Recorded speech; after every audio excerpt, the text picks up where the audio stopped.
कुर्बानी का गोश्त का क्या करें? कुर्बानी का गोश्त के 3 हिस्से कर दे। एक हिस्सा अपने पास रख ले। एक जिनके घर में कुर्बानी नहीं हुई है, मतलब जो आपके रिश्तेदार है या दोस्त हैं, किसी वजह से उनके घर कुर्बानी नहीं हुई तो एक हिस्सा उनके लिए रख ले। एक हिस्सा गरीबों के लिए रख ले और अलग अलग थैली में हिस्से कर गरीबों में गोश्त बांट दे। ज्यादा कुर्बानी का गोश्त का क्या करें? कुर्बानी का गोश्त के 3 हिस्से कर दे। एक हिस्सा अपने पास रख ले।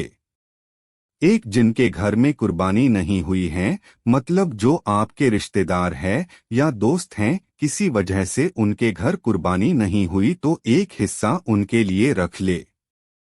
एक हिस्सा गरीबों के लिए रख ले और अलग अलग थैली में हिस्से कर गरीबों में गोश्त बांट दे। ज्यादा से ज्यादा शेयर करें और सब्सक्राइब करें। अल्लाह हाफिज।